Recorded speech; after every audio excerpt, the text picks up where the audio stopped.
En nuestra edición de hoy, continuamos con el informe sobre la restauración de la confitería El Molino y mostramos una obra de AISA que marca un antes y un después en la construcción de conductos de agua y cloacas. Desde mediados de 2018, un equipo técnico integrado por trabajadores de la construcción, arquitectos y restauradores trabaja en la puesta en valor de la tradicional confitería El Molino. El edificio Art Nouveau de la esquina de Callao y Rivadavia, frente al Congreso de la Nación, cerró en 1997, quedó abandonado. 20 años más tarde, fue expropiado y pasó a manos del Congreso, que impulsó un ambicioso plan de obras para devolverle el esplendor y volver a abrir al público un edificio que es símbolo de la historia política y cultural de la ciudad de Buenos Aires en el siglo XX. Acá adentro sucedieron hechos históricos vinculados con el tango, vinculados con la cultura, vinculados con la política, digamos, hasta que se construyó algunas partes del Congreso. Este lugar se llamaba la Tercera Cámara, o le decían la Tercera Cámara, porque Palacios o algunos otros personajes de aquellas épocas venían acá. Acá escribía Arndt, acá Gardel hizo el postre Leguizamo en homenaje a Irineo Leguizamo. Hay una historia inmaterial muy rica, pero de la historia material también lo que tratamos de hacer desde el inicio es, como te digo, investigar sobre cómo había sido el proceso constructivo, los materiales utilizados, la conformación que había tenido el edificio. Se hizo un vuelo con drones para hacer un relevamiento en 3D de toda la superficie del edificio. Y después se hizo lo que nosotros llamamos una prueba piloto. Hay una parte de la fachada sobre la avenida Rivadavia que es una lonja, para decirlo, una franja de unos 3 metros de ancho por la totalidad de la altura, que se hizo allí una prueba piloto. ¿Qué quiere decir una prueba piloto? Se hizo una intervención de cada uno de los componentes de ese espacio para determinar el origen de los componentes, el proceso de restauración y reconstruir lo que faltaba. Ustedes van a encontrar en ese espacio teselas, mayólicas, bronces, cosas que estaban absolutamente ocultas, porque si ustedes ven el resto de la fachada se van a dar cuenta que es totalmente negro de hollín, no se ve lo que hay abajo. Bueno, lo que hay abajo es lo que está en la faja de la avenida Rivadavia. Entonces, en cada uno de los procesos hacemos ese proceso, valga la redundancia, es analizar, investigar y a partir de ahí decidir cómo se aborda. Este es el otro aspecto que nos interesa destacar, cómo se va construyendo o reconstruyendo la historia. Este vitral es de una casa nacional, que es de la Casa Casanova. Suponemos que es del 40, más o menos porque esa casa es de esa época. El resto es el único del edificio que tiene firma. El resto ninguno tiene firma. Y se supone que pueden llegar a ser traídos de Italia, o hay alguna teoría que están traídos de Bélgica, pero la verdad, o de España, depende, viste, la temática y la mano y demás, pero todavía estamos en búsqueda porque no tenemos idea certera de qué taller fueron traídos. El reloj que tengo a mis espaldas, que comentaba recién, ese reloj tenía la esfera absolutamente oxidada, no se veían los números. El reloj era marrón, no se veía si estaba sano, si las agujas estaban y demás. Cuando empieza el proceso de intervención y de investigación, se suben, buscan y atrás es una tapa, digamos, que se abre del reloj. Detrás encontramos una etiqueta de una relojería que era la última reparación que había tenido el reloj en el año 68. Con una dirección cerca. Y a partir de la investigación todavía existía la relojería y existía el relojero, un señor mayor que había sido quien lo había arreglado. Y se llevaron el reloj y a partir de la intervención de estos dos señores mayores, se reconstruyó el reloj y está el reloj en su estado original. Y anda y da la hora como en 1920 o 16. Después también ejecutamos la reposición de unos 30 metros lineales de molduras, principalmente en la puesta en valor del salón anexo al principal. Teníamos varios faltantes de molduras, entonces ejecutamos los moldes en en caucho de silicona y luego hicimos las réplicas necesarias en yeso. Esta es una historia viva, es un edificio privado, y entonces acá han pasado mucha gente. Bueno, en el primer piso existe el balcón de la orquesta.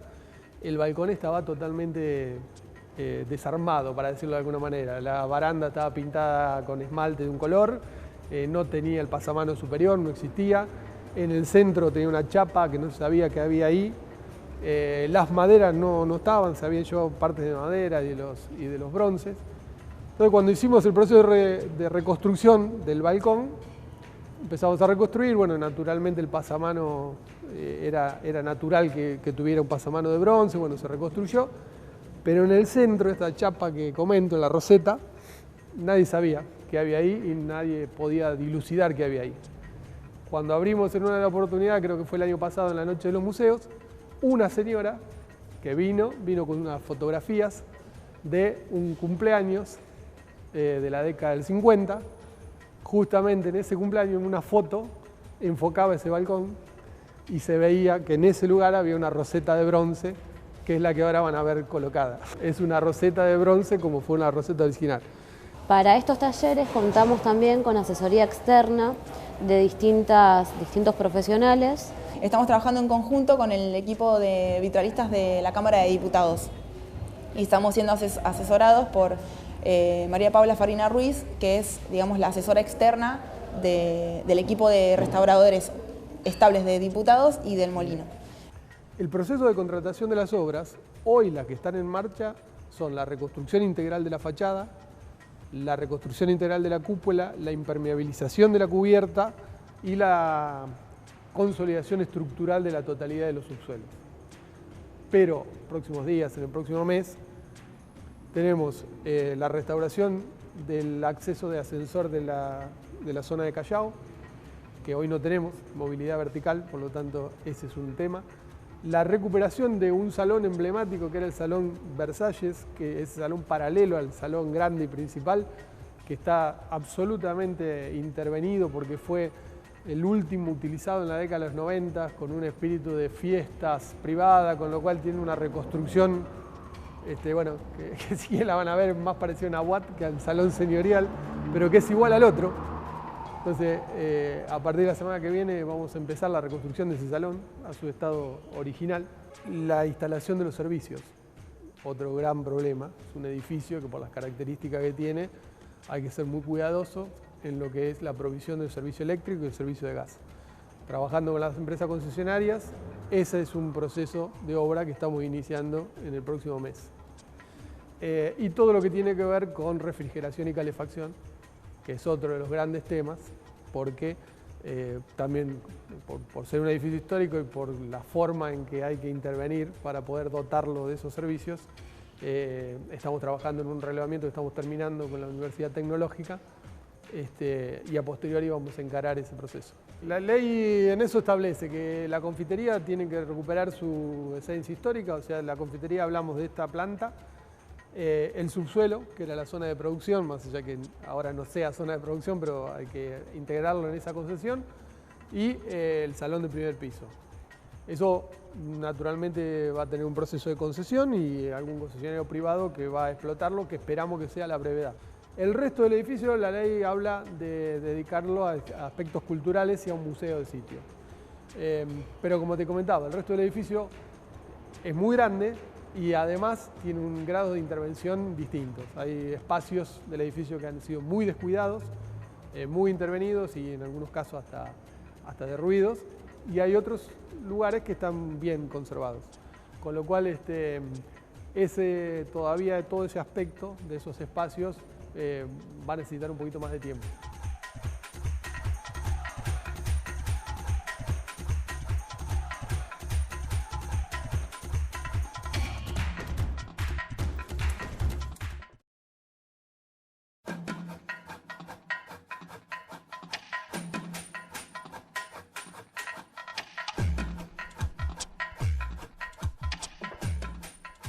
En agosto de 2019, AISA concluyó en Villa Adelina Una obra que por su complejidad y el uso de una técnica inédita marca un antes y un después de la construcción de conductos de agua y cloacas en la República Argentina. El ingeniero civil Fabián Orlando, gerente de ríos subterráneos de la empresa estatal, nos cuenta los detalles de una obra imprescindible para garantizarle agua potable a 1 millón de habitantes que, además, sienta las bases para un novedoso sistema de construcción y mantenimiento en las redes subterráneas de AISA. Nos encontramos en la estación elevadora Villaderina del sistema de distribución y transporte de agua de AISA. Esta estación elevadora tiene la función de recibir el agua proveniente de las plantas potabilizadoras, en este caso de la planta potabilizadora San Martín, a través de lo que nosotros denominamos ríos subterráneos. Los ríos subterráneos son grandes conducciones que varían de 2,60 metros a 4,60 metros y mayormente van a una profundidad de 30 metros, para lo cual el agua viene por gravedad desde la planta potabilizadora y estas estaciones lo que hacen es tomarlas, elevarlas y bombearlas a la red para su posterior distribución y por ende llegar a las conexiones domiciliarias. Y en el año 2007 se produjo un evento de rotura a 200 metros más o menos donde estamos situados ahora, que era en el río subterráneo denominado Saavedra Villaderina. 200 metros antes de llegar a esta estación elevadora se produjo una rotura que evidenció, digamos, un problema estructural en su momento, con lo cual la cámara de aspiración de esta elevadora empezó a ingresar arena y suelo fino, producto, digamos, de lo que había sucedido. La presión exterior del río era mayor que el interior, por lo cual se produjo un ingreso de agua de napa y el arrastre de finos y arenas hacia esa elevadora. En ese momento AISA se da cuenta de la criticidad del problema, realiza inspecciones mediante los equipos de ROV, mini submarinos, y evidencia, digamos, la gravedad de la situación y empieza a realizar tareas de remediación para impedir que el deterioro de la instalación, porque esta instalación abastece de agua a 1 millón de habitantes en la zona norte, habría que actuar rápidamente. Esas reparaciones fueron reparaciones puntuales por dentro del río, a través del equipo de buzos, sellado de grietas, reparaciones y consolidación exterior de suelo mediante inyección de hormigón desde superficie para contener la estructura del río. AISA monitoreó año tras año esas reparaciones, las fue realizando, pero en su momento decidió, tengo que realizar una reparación definitiva para no comprometer esta estructura. Bueno, a partir de ahí AISA empieza a trabajar con equipos interdisciplinarios de toda la dirección, puso en juego sus equipos técnicos de distintas direcciones para arribar a la mejor solución.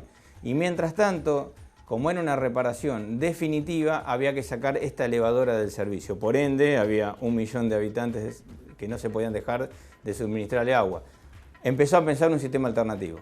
O sea que los ejes fueron en dos: encontrar la mejor técnica de reparación y encontrar un sistema alternativo para mantener en servicio a la población afectada. Esta elevadora provee un caudal de 20.000 metros cúbicos hora para la población y había que suplantarla. Bueno, entonces se aprovecharon obras que estaban en curso, como el caso emblemático de la planta Juan Manuel de Rosa, que toma el agua de Paraná de Las Palmas, y estaciones de bombeo cercanas, como puede ser Devoto, Saavedra, que se utilizaron con conducciones existentes y maniobras en red para lograr un servicio aceptable durante los periodos de otoño-invierno, que fue donde finalmente después se fijó que se iban a realizar los trabajos. Y se pudo realizar la obra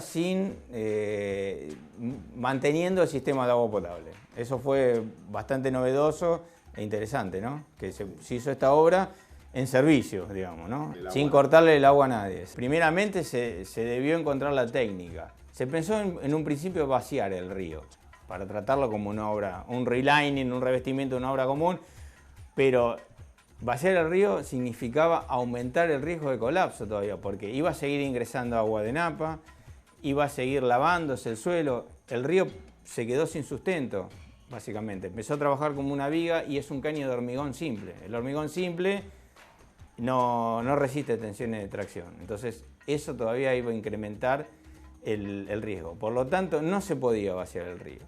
Se pensó en construir otra cámara de acceso, lo mismo, tampoco se pudo construir otra cámara de acceso porque había que hacer un agujero en la bóveda de la cañería para construir la cámara, teníamos de vuelta la napa. La metodología debía cumplir dos condiciones.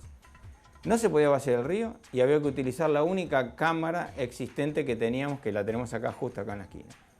Con eso se pensó en la mejor metodología y se consultó con diversas empresas internacionales, y la única empresa que propuso una solución, una metodología adaptándose a estas premisas fue una empresa alemana. La obra consistió en, primero había que aislarlo este tramo para poder continuar el servicio. Se colocó una válvula tapón, que la válvula tapón era dos mitades, digamos, de 2.700 milímetros de diámetro. Cada mitad pesaba 2.500 kilos, o sea, 5 toneladas cada una. Y eso se colocó a 200 metros en la estación elevadora Villaderina 1, que se construyó para ser parte del sistema alternativo. Ahí se aisló, aguas arriba de esa válvula tapón, el sistema estaba en servicio, se brindaba agua a la población, y aguas abajo quedaba la zona de obra, los 216 metros que había que rehabilitar. La rehabilitación consistió en un relining, que se llama, que es un revestimiento interno de una cañería más chica. El diámetro del río subterráneo tiene 3 metros. Se colocó una cañería de 2,5 metros, de un PRFB que vino de Austria, con una rigidez superior que acá no existía en el país, porque el caño es portante, digamos, que es el que da la resistencia, tiene una rigidez de 20.000 newton por metro cuadrado. Es una cosa mucho mayor a las cañerías que se utilizan normalmente. Entonces, una cañería de 3 metros, una cañería de 2,5 metros, y el espacio que quedaba anular se rellenó con una mezcla cementicia de mayor fluidez, digamos, para ocupar bien todo ese espacio de relleno y que colabore con el conjunto. Es una obra subacuática, por lo cual había que ejecutarla con buzos, no se podía ejecutar con cualquier persona. Aparte, esos buzos, aparte de ser buzos, deberían ser mecánicos, porque tenían que trabajar. Había toda una zona, digamos, de sedimentación de hormigón, que fue cuando expliqué que se hicieron consolidación de suelos, que entró y selló la cañería, porque fue muy buena, digamos, esa consolidación, pero parte entró y había que hacer un trabajo de minería prácticamente adentro, de desvase y desmonte y extracción de todo ese material. Se extrajeron bastantes metros cúbicos de hormigón con una resistencia de 800 kilos por centímetro cuadrado, y esos buzos montaron un taller abajo y retiraron todo eso previamente, para luego poder pasar las cañerías. Cabe destacar una situación importante, que se construyó un modelo a escala, igual nada más que en vez de 200 metros de largo, de 20 metros, en Alemania, para que todos los buzos hagan todas las pruebas necesarias, como colocación del tapón, inserción de tubería, desplazamiento. Aparte, hay una cosa, había que transportar todo esto bajo el agua, había que darle una flotabilidad neutra, para lo cual se usaron vejigas y flotadores, que piezas de 2.000, 3.000, 4.000, 5.000 kilos, como los caños también pesaban 2.500 kilos, un buzo lo desplazaba como si no pesase adentro del agua, obviamente. Había dos formas. Se podían bajar a trenes de caño o un caño, depende de la situación, para los cuales ellos diseñaron una máquina especial a medida de inserción de tuberías.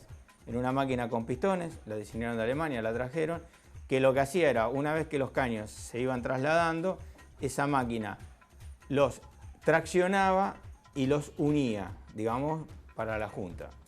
O sea que ellos, una vez que retiraron todo el sedimento, empezó lo que es la tarea de colocación de tuberías, preparación de la zona, con guía, con todo lo que había que hacer, y se iban bajando esta tubería y se iban acoplando por sectores, ¿no? Había el sector de una curva, que eran tubos de 50 centímetros, el tramo recto, que fueron de 3 metros de largo cada tubo, y la última parte, que es una curva, fue otra vez un trabajo bastante complicado, porque había que medir y cortar las tuberías en forma distinta para copiar esa curva. La obra empezó básicamente con el primer trabajo subacuático, empezó en el año 2017 y bueno, hubo que ejecutarla en los periodos de otoño-invierno, empezando los meses de marzo y finalizando nos extendimos hasta noviembre, ponele, y se ejecutó durante 3 periodos invernales.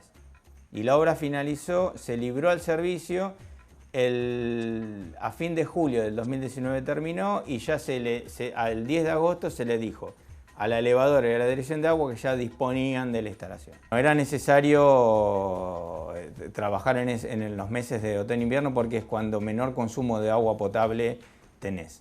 En verano vos tenés mayor demanda, cuando mayor demanda tenés la presión en la red es menor y el sistema alternativo, por una cuestión de que se abastecía de otros lados, tenía mayor pérdida de carga, entonces no podía afrontar, digamos, las exigencias de un periodo estival. Fue novedoso, digamos, no se hizo en ningún lugar este trabajo, así que bueno, AISA fue la primera en poder hacer este tipo de reparación. Después de la reparación, la napa se recuperó 12 metros en ese lugar, con lo cual dejó de ingresar al río, eso se evidenció en el incremento de la napa, y otro valor que es difícil de cuantificar es la experiencia y el know-how que le quedó a AISA ahora, porque esta metodología AISA la puede replicar en cualquiera de sus instalaciones. Ojalá que no haya necesidad, pero digamos de haberlo, AISA está lista, ya tiene la experiencia para poder replicar la misma metodología en otras instalaciones de ríos. AISA, por otro lado, cuenta con un equipo propio de buzos, para los cuales en este sitio emblemático, pues una obra emblemática, se está construyendo un centro de entrenamiento para buzos propios de AISA, para que puedan llegar a replicar en el futuro estas condiciones. El sitio de entrenamiento que se está realizando es exactamente igual, más corto, a la obra en sí, digamos, en el sitio real, para practicar, entre otras cosas, las mismas tipos de reparaciones. Por ahí pasaje de caños, reparaciones de fisuras. Digamos, la idea es eso, es contar prontamente con un centro de entrenamiento propio para nuestros buzos. Esto fue Con Más Info.